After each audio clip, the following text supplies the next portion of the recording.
자, 이제 말씀을 전하겠습니다. 오늘 말씀은 고린도전서 강의 46번째 시간으로 말씀의 은사입니다. 고린도전서 12장에서 14장까지 말씀은 뭐가 나와 있다 그랬죠? 하나님이 교회에게 주시는 은사가 나왔고 또 직임이 나왔고 또 질서가 어떻게 세워져야 되는가라는 내용이 나왔습니다. 우리는 몇 시간에 걸쳐서 교회에 주어진 은사에 관한 말씀을 지금 배울 것입니다. 그리고 오늘은 그 세 번째 시간입니다. 은사에 대한 세 번째 시간입니다. 교회가 서는 것은요, 사람의 지식으로나 아니면 사람의 지혜로 만들어지는 것이 아닙니다. 오직 하나님이 교회를 가르치시고 교회에게 능력을 주셔서 하나님을 알게 하는 그 계시의 말씀을 통해서만 하나님을 바로 알 수 있게 되고, 그리고 그 능력이 임할 때에만 교회가 교회되게 가능한 것입니다. 안 그러면 모두 다 거짓말하고 그냥 사기를 쳐서 마치 있는 것처럼 그렇게 꾸며내서 교회가 그렇게 갈 수밖에 없는 것입니다. 말씀을 들으시는 중에 우리 교회는 그러면 어떻게 서야 할 것인가 라는 그런 부분에 대해서 깨달음이 있고 감동이 있고 또 교회 안에 감추어졌던 비밀, 그 은사에 대한 것들을 점점 알아가게 되며 모든 교회의 우리 지체들 모두가 충만한 은사로 채워지시고 또 그것을 통해 활발하게 일할 수 있고 또 그리고 하나님 앞에 영광 돌릴 수 있기를 우리 주 예수 그리스도의 이름으로 축원합니다. 자, 오늘 말씀은요, 어떤 사람에게는 성령으로 말미암아 지혜의 말씀을, 어떤 사람에게는 같은 성령을 따라 지식의 말씀을 이라고 되어 있는 고린도전서 12장 8절 말씀입니다. 자, 여러분, 지금 우리가 은사를 말하고 있는데 맨 첫 번째 은사가 뭐냐라는 거예요. 첫 번째 은사가 뭐냐? 그러면 어떻게 지금 현재 나와 있어요? 말씀과 말씀이 나와 있어요. 그러니 모든 은사들의 기초가 되고 가장 기본이 되는 은사가 무엇일까? 우리는 막 뜨겁게 기도하고 방언을 받으면 그 방언의 은사가 제일 기초가 되는구나 라고 생각할 수 있어요. 그 다음에 어떤 사람은 영분별의 은사를 받아서 하나님인 것을 알아야 영분별을 하지 않겠느냐. 그래서 하나님이냐 아니냐를 구분해서 섬기는 것이 너무너무 중요하죠. 그죠? 그러니까 영을 분별하는 것도 너무 중요한 것입니다. 그래서 그게 가장 기본적인 은사라고 생각할지도 모르는데 성경에 기록되기를 어떤 은사를 맨 처음 기록했어요? 말씀의 은사를 맨 처음 기록하고 있다. 그런데 그 말씀의 은사가 두 개로 나눠져 있습니다. 어떤 말씀이죠? 지혜의 말씀과 지식의 말씀으로 지금 현재 이렇게 나눠져 있다라는 게 굉장히 중요합니다. 자, 그런데 어떤 사람에게는 이라고 얘기한 건 모든 사람이 받는 거다 아니면 아니다. 그건 아니다 이 말이에요. 성경을 알고 말씀을 깨닫는 부분이 있는데 그 말씀을 깨닫는 것도요, 깊이가 각 사람마다 다르다 이 말이죠. 그래서 각 사람마다 말씀의 은사를 사모하고 그 은사에서 은사를 통해서 하나님을 알아가는 것에 대해서 점점 더 깊어져 가야겠다라는 소원을 마음속에 늘 품기를 예수 그리스도의 이름으로 축원합니다. 그래서 우리 모두에게는 다른 교회에는 말씀의 은사가 좀 덜 임하더라도 우리 교회는 말씀의 은사가 충만하게 임해서 하나님을 점점 알아가는 데 어려움이 없기를 바랍니다. 자, 그런데 이 모든 은사가 어디로부터 오느냐? 성령으로 말미암아 또 같은 성령을 따라 라고 지금 되어 있습니다. 이게 무슨 말이냐면요, 지혜의 말씀, 지식의 말씀, 이 두 개는 말씀을 이해하는 게 지혜로 이해하게 되고 지식으로 이해하게 되는 것을 의미하는데 그 두 가지는 서로 다른 분야입니다. 그러니까 말씀을 이해하는데요, 똑같은 분야가 아니라 이 말이죠. 우리가 이렇게 보면 돼요. 예를 들면 지혜의 말씀과 지식의 말씀이 어떤 식으로 이해가 되는 거냐면 신앙과 신학이라고 이해하면 돼요. 신앙과 신학. 자, 여러분, 어떤 게 중요하죠? 신앙과 신학 어떤 게 더 중요해요? 다 중요해요. 다 중요한데 우리를 구원에 이르게 하는 것은 신앙입니다. 그렇죠? 신앙이죠. 신앙이 기초가 돼서 신학을 바라보지 못하면 신학은 왜곡될 수 있으니까. 잘 이해가 되시죠? 그러니 우리가 지혜의 말씀을 따라 지식의 말씀을 이해하는 게 필요한데 신학적인 수준이 아무리 높은 사람이라도 때로 신앙이 많이 부족할 수 있게 되는 것을 우리는 늘 잊지 말아야 합니다. 그래서 성경을 많이 알아도 그 안에 신앙이 제대로 갖춰지지 않을 수도 있다라는 것들도 우리는 늘 경계하고 또 조심해야 되는 부분이다라는 것을 잊지 말아야 된다, 그런 말입니다. 자, 그러면 오늘 이 말씀들을 좀 나눠보면서요, 성경 안에서 무엇을 얘기하고 있는지 한번 살펴보려고 합니다. 첫 번째, 하나님의 말씀은 영원히 변치 않는 진리 그 자체입니다. 그러니 모든 은사들 중에 첫 번째로 우리가 받아야 되는 은사다, 이런 말이죠. 온 세상 만물은 하나님이 만드셨습니다. 맞죠? 그러나 세상은 하나님을 버리고 썩어질 사람의 지혜, 인간의 지혜로 점점 채워져 가고 있습니다. 그리고 그것을 옳다고들 주장합니다. 사람들은 죄로 왜곡된 인간의 지식을 바탕으로 해서 그것을 진리 삼고 진리로 알면서 살아가고 있습니다. 그래서 세상에서 변하지 않는 진리가 있는 줄 알고, 심지어 각 사람이 자기가 가진 생각이 절대적인 진리에 가까운 줄 알아서 내가 옳은 것을 끊임없이 주장하면서 그렇게 살아가는 것이 세상입니다. 그리고 그 주장이 왜곡됐든 어쨌든 간에 그것으로 많은 사람을 감동시키고 그것으로 인정받으면 된다고 생각하는 사람들이 아주 많이 있습니다. 인류는 과학이 발전하면 지금까지 사람의 힘으로는 불가능했던, 다시 말해서 하나님의 영역이라고만 생각했던 그런 불가능한 부분들이, 그 모든 것이 가능해질 거라고 지금도 믿고 있습니다. 그래서요, 세계 제2차 세계대전이 아주 중요한 의미를 갖는데, 제가 그 전에도 말씀드렸지만 사람이 갑자기 과학이 발전하면서 과학을 신봉하면서 보니까 과학이 하나님을 대신해서 사람을 영원히 살 수 있게 되고 질병도 치유하고, 그 다음에 우리가 가진 모든 어려움들을 바꿔서, 다시 말해서 기근의 문제라든지 질병의 문제라든지 이런 모든 것들을 다 바꿔내면서 또 자연재해 문제까지도 다 바꿔서 인류가 평안하고 행복하고 모두가 다 어울리며 살 수 있도록 그렇게 만들어주는 세상이 가능해질 걸로 알았습니다. 그리고 그 가능해진다는 그것이 사람들에게 감동을 주었습니다. 그래서 사람들은요, 하나님을 버리고 과학을 신봉하게 됐습니다. 그래서 그 전에 하나님을 믿었던 사람들도 급격하게 많은 사람들이 하나님으로부터 신앙을 버리고 떨어져 나갑니다. 그리고 과학을 절대적인 가치로 믿고 과학은 옳은 것이다라고 생각하게 됩니다. 그리고 이제 하나님은 우리의 관념 속에나 있고 실제적인 분은 아니다. 그러나 과학은 실제적이다. 그래서 과학은 이 세상에서, 우리가 살아가는 세상에서 과학은 믿을 만한 것이고 신의 존재, 하나님의 존재는 허망한 것이다라는 일반적인 결론에 도달하게 됩니다. 그래서 사람들이 합리적 사고를 가졌다라고 하는 사람들은 하나님을 인정하면 합리적 사고라고 생각하지 않습니다. 과학을 인정하면 합리적 사고라고 얘기합니다. 또 하나님을 생각하고 신앙을 갖고 있는 사람들은 초월적인 신을 의지하는 창조주 하나님을 믿는 사람들이 아니라 허망하고 또 거품과 구름 같은, 바람 같은 것을 쫓는 사람들이다라고 그렇게 생각하기가 쉽습니다. 어떻습니까, 여러분? 지금 여러분의 생각은 어떻습니까? 과학은 너무나 실제적이죠? 그러나 하나님은 과학처럼 실제적이 아니라면 우리의 신앙에도 그 많은 죄성들과 그 많은 잘못들이 지금 현재 우리의 사고 속에 깊게 스며 있는 것입니다. 질병의 퇴치, 기근이나 가뭄과 홍수, 태풍, 해일, 이런 기후의 문제도 또 자원의 문제도 과학이 모두 해결할 것이라고 믿었던 때가 있습니다.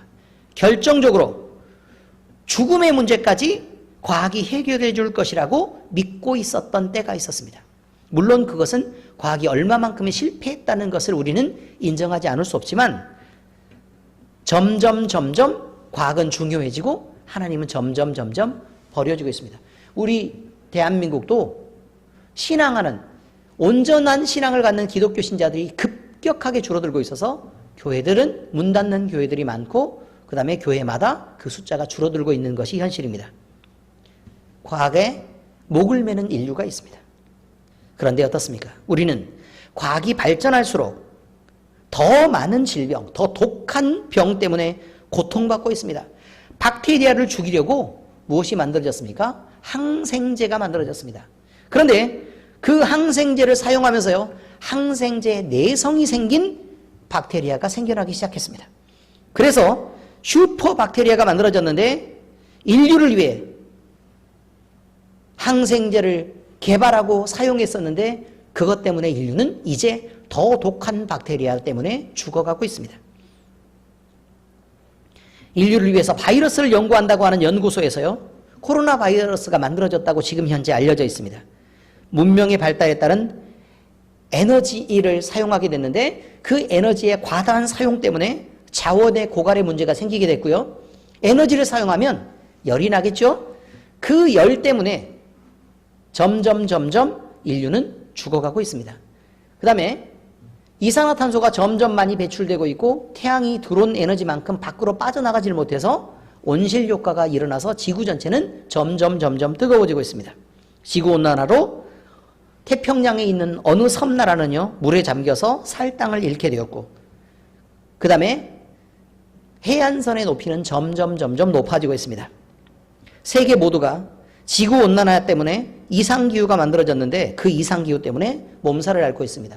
그 피해를 우리나라도 고스란히 보고 있는 것이 현실입니다.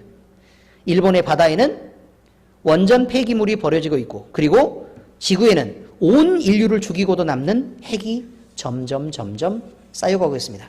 과학의 발전은 이렇게 훌륭하게 인류를 이끌고 있고 인류를 구원에 이르게 하고 있습니다. 맞습니까? 오히려 과학의 발전이 사람을 죽이고 있습니다. 그래서 오히려 자연으로 돌아가고 싶어하는 사람들이 굉장히 많습니다. 매연과 공해 때문에 사람들이 점점 질병이 허덕이고 있습니다.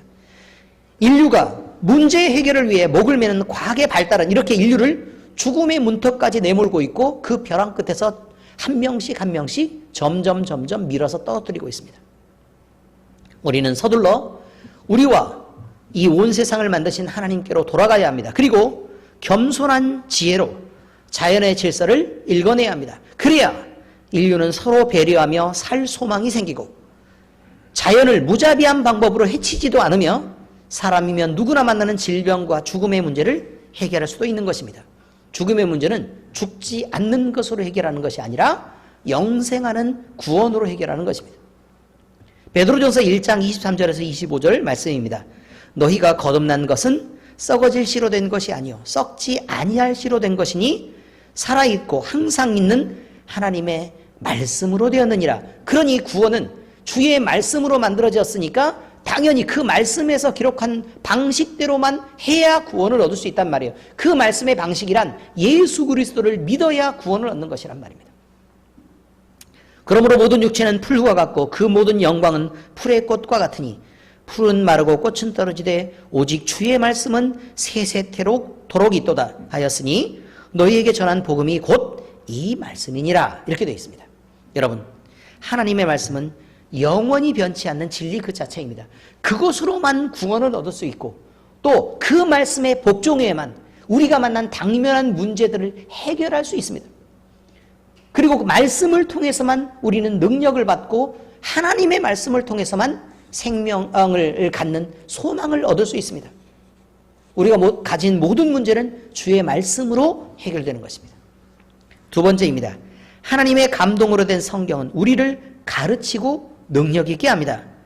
성경은 하나님의 감동으로 된 것으로 구원과 또 우리의 삶을 살아가기 위한 지침서가 됩니다. 가장 중요한 것은 구원의 지침서라는 것입니다. 우리는 성경을 통해 우리 죽음의 문제를 해결할 수 있습니다. 또 우리는 성경에 기록된 대로 하나님께 나아갈 때 어떻게 나아가야 주님을 만날 수 있는가를 알 수 있습니다. 또 그를 예배하는 방법도 알게 됩니다. 성경은 역사를 통찰하는 지혜를 주고 사람의 본성을 밝혀서 그 사람이 죄인인 것을 알게 해서 예수 그리스도를 의지하게 하고 또 사람이 그 죄 때문에 갖는 근본 문제들도 깨닫게 하고 어떻게 하면 치료될 수 있는가까지 알려줍니다. 그리고 하나님과 사람, 또 사람과 사람이 어떻게 서로 어울리며 행복하게 살아갈 수 있는지를 안내하고 있습니다.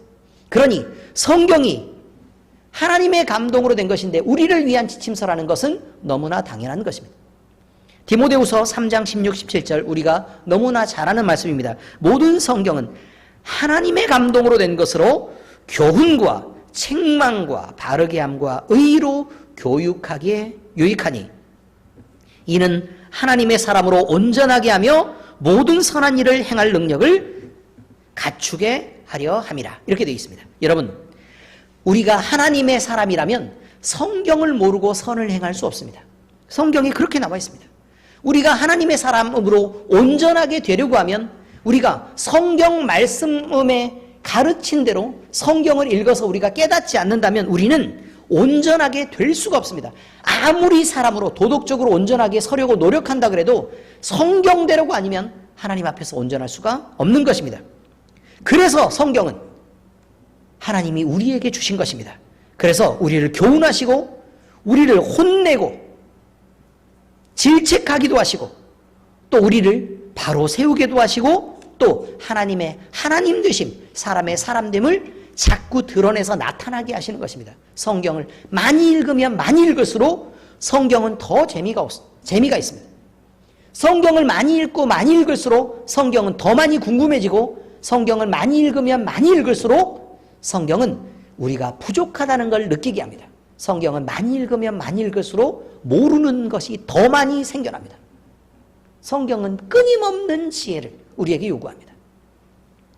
성경은 하나님이 감동하셨고 그 속에 하나님이 계시기 때문에 우리가 부분적으로밖에 하나님을 모르는 것들을 성경은 점점 더 깊게 알게 합니다. 세 번째입니다. 말씀을 아는 지혜와 지식의 은사는 하나님으로부터 주어지고 하나님을 가르치려고 하는 것입니다. 자, 그런데 성경은 사람의 노력만으로는 알 수 없습니다. 성경을 100번, 1000번을 읽어도 성경은 비밀에 감춰진 것입니다. 아무리 많이 읽고 다 외운다고 해도 성경은 그 안에 있는 하나님의 마음을 모르면 그것으로 끝입니다. 사람은 죄로 인해 더럽혀져 있습니다. 왜곡된 세상의 지식을 받아들여서 사고와 감정이 모두 변형되어 있습니다. 그러니 진리신 하나님께 아무리 사람의 지혜와 능력으로 다가가고 싶어도 그것이 불가능한 일이기 때문에 성경을 도대체 알 수 없다는 것입니다. 그러니 사람은 누구나 자기의 부족함들을 인정하고 하나님 앞에 나아갈 수 있어야 합니다. 사람은 누구나 예외 없이 완전하지 않고 늘 왜곡이 있다는 것을 인정해야 합니다. 또 내가 내 중심적이고 이기적인 방식으로 성경을 이해하고 있고 그리고 나는 넓게 하나님을 이해할 수 있는 게 아니라 늘 하나님을 제한하면서 볼 수밖에 없는 그런 이성을 갖고 있다는 것도 우리는 인정할 수 있어야 합니다. 그래야 하나님께 도움을 요청할 수 있고 하나님을 가르치는 성경을 온전히 접근할 수 있는 것입니다. 하나님을 아는 데까지 이르려면 부분적으로 아는 것이라도 반드시 하나님의 도우심이 필요한 것입니다. 성경의 지식을 이해하고 기억나게 하는 은사를 지식의 은사라고 말합니다. 성경 자체를 아는 것, 그리고 그 속에서 하나님의 마음을 깨닫게 하는 그것을 지혜의 은사라고 말합니다. 그러니 우리는 무엇을 더 꿈꿔야 되죠? 지식의 은사도 있어야 되지만 지혜의 은사를 반드시 꿈꿔야 합니다. 하나님이 우리 마음속에 감동을 주시고 우리의 마음속에 하나님을 느끼게 하는 그것, 그래서 그것이 신앙으로까지 점점 발전해 갈 수 있도록 우리는 반드시 지식의 은사와 지혜의 은사를 구해야 할 것입니다. 갈라디아서 1장 11절 12절에 그렇게 말합니다. 형제들아, 내가 너희에게 알게 하노니 내가 전한 복음은 사람의 뜻을 따라 된 것이 아니니라. 이는 내가 사람에게서 받은 것도 아니요 배운 것도 아니요 오직 예수 그리스도의 계시로 받은 것이라. 어떻습니까? 바울 사도도요, 여러 아시아에 있는, 소아시아에 있는 교회에 편지를 써서 이렇게 성경을 남겼습니다. 그렇죠? 네, 그렇습니다. 그런데 이 바울 사도가 어떻게 해서 자기가 쓴 편지가 온전히 성경, 하나님의 감동을 표현하고 또 성경 안에서 가르치고자 하는 내용을 표현할 수 있게 되느냐? 바울이 고백합니다. 나는 사람에게 그것을 받은 것이 아니다. 그리고 누가 나를 가르쳐서 된 것도 아니어서 나는 배운 것도 없다. 내가 이렇게 하나님을 이해하고 성경을 이해해서 쓰게 된 것은 오직 예수 그리스도께서 자기를 조명하시고 자기 자신을 가르쳤기 때문에 내가 이렇게 쓸 수 있게 된 것이다. 이것을 뭐라고 표현하죠? 계시라고 표현한 것입니다. 그러니 하나님이 가르치지 않는데 하나님을 이해할 수 있다? 이것은 전혀 불가능한 것입니다. 우리 교회는 여러 가지 교육 시스템이 사실 존재합니다. 맞죠? 다른 교회보다 더 많이 가르치려고 했습니다. 왜냐하면 일단 지식이 들어가야, 그래야 그 지식을 통해서 하나님이 그 마음을 감동하실 때 하나님의 말씀을 이해할 수 있기 때문에 그렇습니다. 그런데 아무리 가르쳐도 하나님이 돕지 않으면 우리는 하나님을 이해할 수 없습니다. 세상에 나가보세요. 그러면 성경을 한두 번 읽었다는 사람들이요, 내가 성경을 얼마나 잘하는데 라고 말하는 사람들이 있습니다. 그래서요, 나도 성경 알아. 그 아브라함 나오잖아. 그리고 성경을 비판하고 비난하기 시작합니다. 여러분, 성경은요 1000번을 읽어도 알 수 없는 것입니다. 그러니 우리는 성경을 읽으면서도 반드시 하나님 앞에 기도하고 우리의 마음을 활짝 열어서 주님께서 우리에게 주님 자신을 조명하기를 위해 기도해야 합니다. 그래야만 성경을 이해할 수 있습니다. 아주 중요한 것입니다. 우리는 이 지식과 지혜의 은사를 통해 하나님을 알아가게 됩니다. 또 하나님을 믿을 수 있게 됩니다. 그래서 하나님을 예배하고 하나님을 섬길 수 있게 되는 것입니다. 그리고 이 세상에 하나님을 이해하게 된다면 하나님이 만드신 세상을 이해하게 됩니다. 그리고 죄의 세상도 이해하게 됩니다. 그래서 역사를 이해하고 철학을 이해하고 예술을 이해하고 또 사람들을 이해하고 그 관계들을 통찰하게 됩니다. 아주 중요한 것입니다. 하나님을 모르면 아무것도 모르는 것입니다.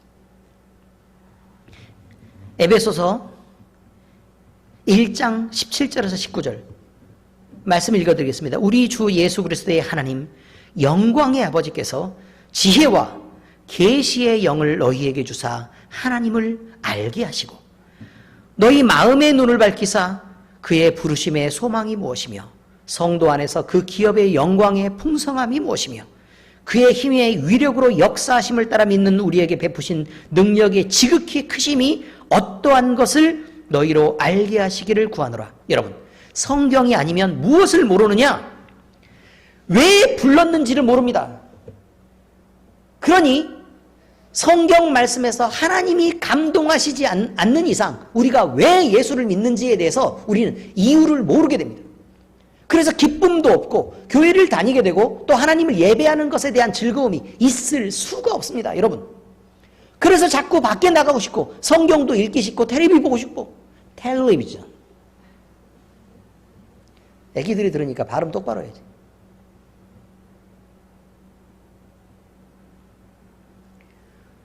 또 왜 봉사하는지, 우리가 왜 하나님 앞에 헌금을 드리는지에 대한 이유를 알 수 없습니다. 그러니 아깝기 그지없죠. 하나님을 알아야만 합니다. 그래서 부르심의 소망이 무엇인 걸 알아야 합니다. 또 있습니다. 성도 안에서 그 기업의 영광이 풍성함이 무엇이며, 자, 여기에 중요한 것은요, 풍성함이 무엇이며입니다. 그러면 예수 그리스도를 믿는 순간 우리는 풍성해지는 것입니다. 그런데 그 풍성함을 우리가 전혀 감지하지 못하고 세상에만 소원을 두고 그 안에서 어쩔 줄을 모릅니다. 돈을 받고 싶고 부자가 되고 싶고 모든 것에 형통한데 그냥 건강해가지고 마음껏 놀고 싶고 즐기고 싶은데 하나님이 그것을 주느냐라는 것을 계속 관심을 막 세우고 안테나를 세워가지고 촉각을 건너세웁니다. 여러분, 그런데 그 풍성함이란 영광의 풍성함입니다. 영광의 풍성함. 어떤 영광의 풍성함이냐? 그 기업의 영광의 풍성함입니다. 하나님이 우리를 기업 삼으셨습니다. 그러니 하나님이 우리를 이끄시고 하나님이 모든 것을 맡으시고 또 하나님이 모든 영광을 취하시는 것입니다.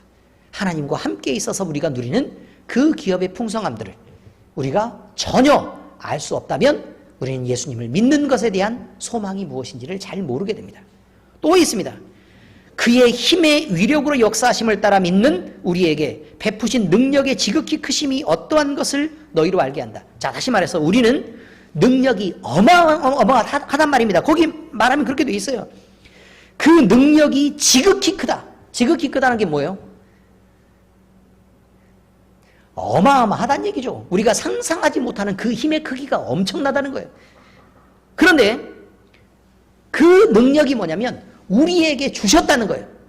우리에게 주신 것만 해도 엄청나다라고 우리에게 베푸신 능력의 지극히 크심이 어떠한 것, 이런 것이죠. 그런데 어떤 우리에게 주셨죠? 믿는 우리에게. 누구를 믿어요? 예수님을 믿는 우리에게요. 자, 그런데 중요한 것은 뭐냐면 그의 힘의 위력으로 역사하심을 따라입니다. 예수 그리스도가 하늘과 땅의 모든 권세를 받으셨습니다. 하나님으로부터 받은 권세는 모든 권세입니다. 엄청난 것입니다. 그런데 그것을 따라 믿는 우리에게도 능력을 주셨답니다. 말씀에 그렇게 나와 있잖아요. 그죠? 능력을 주셨는데 그것이 사람이 생각하기에 도대체 얼마나 크고 대단한지를 우리는 모르고 있다는 말입니다. 교회된 우리가 하나님이 우리에게 주신 능력을 모르고 살아간다고 지금 얘기하는 것입니다. 지금 여기를 보니까 뭐라고 지금 나와 있냐면 여러분 우리에게 알게 하기를 원한대요. 뭘 알게 해요? 우리가 구원받고 하나님의 자녀가 된 그 소망이 도대체 얼마나 큰 것인 것을 알게 하기를 원한다 이 말이에요. 그리고 우리가 우리 안에서 얼마나 부용하고 풍요롭고 행복한지를 알게 하기를 원한다 이 말이에요. 뿐만 아니라 우리가 교회인데 그 능력이 어마어마해서 세상과 그 다음에 그 죄의 세상을 다스리는 그 마귀를 어떤 능력으로 우리가 지배하고 다스려서 갈 수 있는지를 우리가 분명히 알게 하기를 원한다. 그것이 지금 사도 바울이 우리에게 알게 하기를 원하는 것들이에요. 실제로 그게 있단 말입니다. 근데 도대체 감지하지 못하고 있어요. 그러니 불쌍하기 이를 데 없죠. 이 모든 것이 다 어디에 나와 있다고요? 성경 말씀에 나와 있단 말입니다. 그러니 성경을 읽어야 이것들을 알 수 있다면 아니 여러분 생각을 한번 해보세요. 아니 어느 섬에 보물 지도가 지금 있는데 그 섬을 찾아서 태평양 온 군대를 헤매고 있는 지금 그 보물 찾는 보물선들이 엄청 많이 있습니다. 여러분 아시죠? 아니 영국 BBC에서 맨날 촬영하는 그거 나오잖아요. 보물을 찾아서 뒤지고 다니는 사람들이 있다니까요. 여러분에게 2차 대전 당시에요. 어떤 사람들이 부자들이 피난을 가면서 보물을 숨겨놨는데 그 지도를 만약에 우리에게 준다면 그거 찾아서 헤매지 않겠습니까? 그 돈이 한 35조 정도 된다면? 근데 그딴 거하고 지금 비교할 수 있습니까? 예수 믿는 게? 35조로 여러분의 생명을 살릴 수 있습니까? 여러분이 행복하게 하나요? 우리는요, 교회에게 주어진 것이 무엇인지를 깨달아야 합니다. 보물 지도를 찾아 헤매는 사람들처럼 우리는 성경 안에서 지금 여기 나와 있는 것, 부르심의 소망이 도대체 어떤 것인지를 찾아 헤매야 합니다. 그리고 그 영광의 풍성함이 뭔지를 찾아 헤매야 합니다. 그 힘의 능력이 어떤 것인지를 우리는 찾아 헤매야 합니다. 그래서 그걸 반드시 찾아내야 합니다. 그런데 그게 교회에만 주어져 있습니다. 교회에만. 우리에게만 주어진 것입니다. 그런데 우리 송태진 전도사님이 먼저 찾으면 그러면 목사님 나는 못 찾는 것이냐? 그렇지 않습니다. 여러분. 찾는 사람마다 다 자기 것입니다. 할렐루야. 자, 이제 성경 말씀의 적용입니다. 하나님을 섬기는 유일한 방법을 성경을 통해서 하나님을 바로 아는 것입니다. 알지 못하는 일을 섬길 수는 없는 것 아닙니까? 섬기지 않는 일을 어떻게 예배할 수 있단 말입니까? 그러면 우리는 성경을 읽고 또 묵상하고 또 설교를 듣고 기도하며 찬송하면서 반드시 하나님을 알아야 합니다. 특별히 성경을 읽으면서 우리는 반드시 하나님을 찾아내야 합니다. 그래야 우리는 하나님을 알 수 있고 알아야 섬길 수 있고 섬기는 자가 예배할 수 있기 때문에 그렇습니다. 미가서 4장 2절입니다. 곧 많은 이방인들이 가며 이르기를 오라 우리가 여호와의 산에 올라가서 야곱의 하나님의 전에 이르자 그가 그의 도를 가지고 우리에게 가르칠 것이니라 우리가 그의 길로 행하리라 하리니 이는 율법이 시온에서부터 나올 것이요 여호와의 말씀이 예루살렘에서부터 나올 것임이니라. 자, 여러분 누구에게 한 말이에요? 누구에게? 누가 올라간대요? 거기 나와 있잖아요. 4장 2절 곧 많은 이방 사람들이 가며 이르기를 이렇게 말합니다. 많은 이방 사람들이.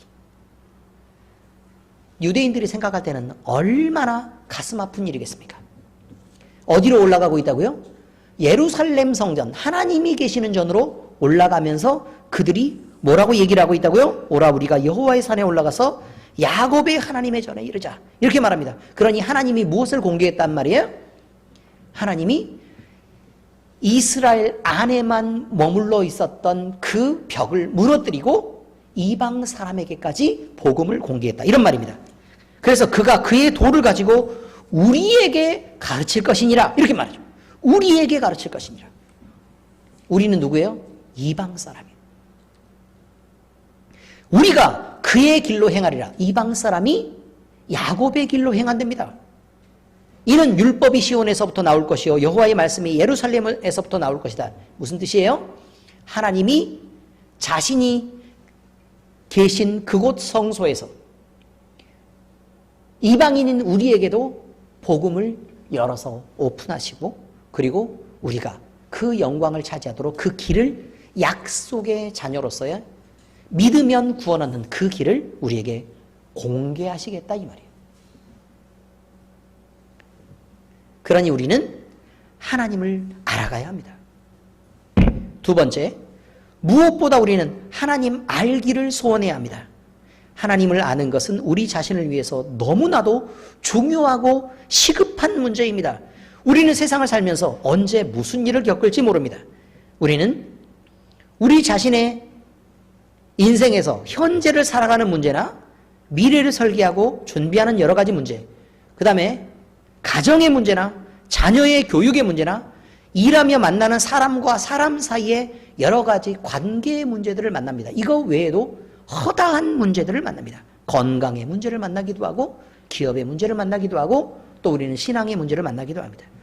결정적으로 모든 사람은 언제 죽을지 모르는 죽음의 문제를 만납니다. 이 모든 문제를 우리가 볼 때는 그저 사람과 사람 사이의 문제로 보일지도 모릅니다. 어떤 사람이 내 마음을 상하게 했어.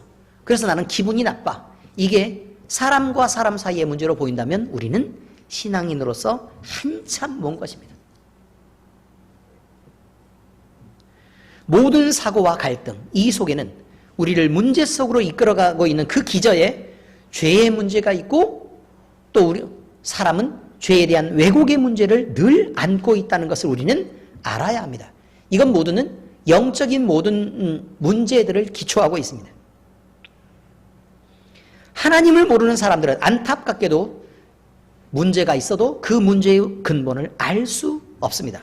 그리고 그 문제 자체는 그 문제가 들통나지 않았기 때문에 그저 겉만 봉합하면서 껍데기만 치료하고 그냥 괜찮아를 말하며 살아가려고 합니다. 그런데 우리는 그렇게 살아서는 안 됩니다. 우리는 반드시 하나님을 알아야 합니다. 그래야 우리는 그 문제들을 바로 보고 해결할 수 있는 것입니다. 우리는 이기적으로, 가장 이기적으로 볼 때 나 자신을 위해서라도 하나님을 알아야 합니다. 가장 지혜를 동원한다면 하나님을 알아야 합니다. 마태복음 11장 27절 내 아버지께서 모든 것을 내게 주셨으니 아버지 외에는 아들을 아는 자가 없고 아들과 또 아들의 소원대로 계시를 받은 자 외에는 아버지를 아는 자가 없느니라. 하나님을 하나님 자신이 가르치지 않고는 하나님을 알 수가 없습니다. 그러므로 우리는 하나님을 알기를 소원해야 합니다. 세 번째 얘기입니다. 우리가 구하면 하나님은 성령과 은사를 충만하게 채워주십니다. 자, 하나님의 말씀을 아는 지식의 은사와 말씀 속에서 하나님을 느끼게 하는 지혜의 은사를 달라고 하나님께 뜨겁게 우리는 요청할 수 있어야 합니다.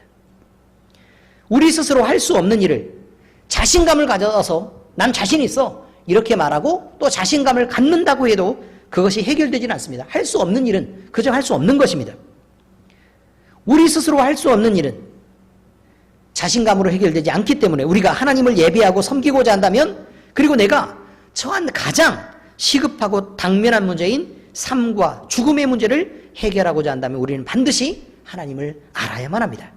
그 유일한 방법이 하나님께서 자기 자신을 사람들에게 나타내고 가르치시는 조명이라고 말씀드렸습니다. 그런데 그 조명을 아무리 원하더라도 그것을 받을 수 있는 사람은 성경을 읽는 자에게나 주어지는 선물이란 말입니다. 그러므로 성경을 모르면 이단과 우상숭배만 팽배해집니다. 여러분 생각해 보십시오. 우리가 뜨거워요. 마음이 엄청 뜨겁습니다. 성령의 은사를 엄청 많이 받았어요. 그런데 성경을 모른단 말이에요. 그러면 성경대로 가지 않고 자기 감정 아니면 자기 느낌대로 이끌려서 그냥 믿을 수밖에 없습니다. 여러분, 그래서 이단이 생기는 것입니다. 그래서 잘못된 길을 가는 것입니다. 무엇보다 우리는 뜨겁게 은사를 사모하기 이전에 무엇부터 해야 되느냐? 성경 말씀을 바로 아는 것부터 해야 됩니다. 제가 사적인 간증을 하는 것들을 싫어합니다. 아시죠? 그래서 우리 교회는 사실은 어마어마한 간증이 있어도 지금 간증 없는 사람이 누가 있어요? 우리 교회. 다들 정상으로 오신 분이 없는데. 하나님이 엄청난 일을 우리에게 행하셨어도 우리는 하나님이 이렇게 우리를 이끌었다라고 우리는 간증하지 않습니다. 왜냐하면 그 모든 간증은 우리의 사적인 영역, 개인적인 영역에 있습니다. 이것을 어디에 놓아야만 온전해지느냐? 성경 말씀 위에 놓아서 살아계신 하나님이 내게 그렇게 역사하셨다라는 것 정도를 이야기해야 그래야 옳은 것입니다. 위험합니다, 여러분. 목사가 여러분이 늘 위험한 곳에 버려지고 또 그렇게 노출되기를 원하지 않습니다. 그러니 늘 신비로운 것만, 그 경험만 따라가는 사람들을 목사는 경계하고 조심하지 않을 수 없습니다. 왜 제가 이렇게 말씀드리냐면 우리 교회는 세상에 있는 다른 어떤 교회보다 풍부한 은사들을 갖고 또 그렇게 일하고 있습니다. 그러니 더 많이 말씀을 강조할 수밖에 없습니다. 말씀밖에 없으면 하나님의 기적이 역사하는 것이 살아계신 하나님을 드러내는 데 필요하다라고 말할 수 있습니다. 그런데 우리는 늘 그런 기적이 상식인 곳에 살고 있고 우리는 기적 없이는 사실 살아갈 수 없는 사람들입니다. 그러니 하나님의 말씀으로 여러분들이 열심히 성경을 읽지 않는다면 여러분이 위험해지는 것을 목사가 그저 바라보고 있을 수밖에 없습니다. 그래서 입을 단속하는 것입니다. 신비주의로 빠지게 되는 걸 그래서 엄하게 경고하는 것입니다. 하나님의 말씀으로 충만해져 가고 어떤 다른 교회보다 우리 교회는 성경 말씀을 많이 읽는 게 필요하고 성경을 바로 공부하는 게 필요하고 목사님께 잘 배우는 게 필요하다는 사실을 우리 모두 잊지 말아야 합니다. 그래서 모든 성경은 사사로이 풀 것이 아니니라 라고 성경에서 얘기했던 것처럼 그 사사로이라는 말의 의미를 잘 알고 기억해야 합니다. 누가복음 11장 9절에 13절에 이렇게 말씀하셨습니다. 내가 또 너희에게 이르노니 구하라 그러면 너희에게 주실 것이요 찾으라 그러면 찾아낼 것이요 문을 두드리라 그러면 너희에게 열릴 것이니 구하는 이마다 받을 것이요 찾는 이는 찾아낼 것이요 두드리는 이에게는 열릴 것이니라. 너희 중에 아버지 된 자로서 누가 아들이 생선을 달라 하는데 생선 대신 뱀을 주며 알을 달라 하는데 정갈을 주겠느냐. 너희가 악할지라도 좋은 것을 자식에게 줄 줄 알거든. 하물며 너희 하늘 아버지께서 구하는 자에게 성령을 주시지 않겠느냐 하시니라. 여러분, 우리가 구하는 것이 무엇이어야 됩니까? 세상입니까? 재물입니까? 돈과 복입니까? 그래야 되겠습니까? 그렇지 않습니다. 우리는 가장 좋은 것을 예수님이 우리에게 보이시고 그것이 성령이라고 말씀하셨습니다. 성령을 구하고 성령 충만해지시기를 예수 그리스도의 이름으로 축원합니다. 무엇보다 말씀 안에서 반드시 바로 서시기를 소원하시기 바랍니다. 그래야 우리 교회가 위험해지는 걸 막습니다. 여러분, 잘 생각해 보십시오. 목사님이 은사 충만해져 가지고 이단에 빠져서 여러분을 모두 다 죽음으로 끌고 가면 좋겠습니까? 어떻습니까, 여러분? 신비롭고 막 치료하는 역사가 막 나타나고, 그래서요, 목사가 이단의 괴수로 서면 좋겠습니까? 안 좋겠습니까? 당연히 큰일 날 일입니다, 여러분. 은사만 충만한다고 대단한 게 아닙니다, 여러분. 말씀으로 반드시 경계하고 한계를 정해서 서야 합니다. 우리는 사사롭지 말아야 합니다. 조심하시기 바랍니다. 성령 충만하고 은사 충만할수록 더더욱 우리는 말씀 안에 바로 서야 합니다. 그것이 필수적입니다. 기도하겠습니다. 상처받고 버려진 우리를 찾아오시고 늘 우리 편을 들어 우리를 도우시며 주님의 말씀을 주시고 또 그 말씀으로 감동하셔서 우리를 가르치시고 바로 세우시고 또 우리를 구원하시기를 기뻐하시는 주님께 우리의 사랑을 드립니다. 하나님은 우리에게 성령을 주셨고 우리 교회는 그 다른 어떤 교회보다 풍성한 은사들로 채워주셨습니다. 그러나 우리는 이 모든 것들을 감당하여 일할 열심도 부족하고 은사를 사모하여 일할 담력도 지혜도 부족합니다. 무엇보다 하나님의 말씀을 읽고 또 말씀을 생각하고 배우는 능력이 부족합니다. 하나님, 우리를 도우시옵소서. 무엇보다 우선하여 우리 안에 계신 예수님의 이름의 능력을 알게 하시며 그 이름의 지혜를 깨닫게 하시옵소서. 그리고 주의 말씀을 통해 분명하고 단단하게 우리의 믿음을 세워주시옵소서. 우리가 성경을 읽고 묵상할 때와 설교 말씀을 들을 때 또 말씀 가운데 임하시는 하나님을 발견하게 하시고 지혜의 말씀과 지식의 말씀으로 임하는 은사가 우리 모두에게 뜨겁게 또 충만하고 넘치게 임하도록 부어주시옵소서. 우리 모두 하나님을 깨달아 알게 하시옵소서. 이 모든 말씀을 우리 주 예수 그리스도의 이름으로 감사하며 기도합니다. 아멘.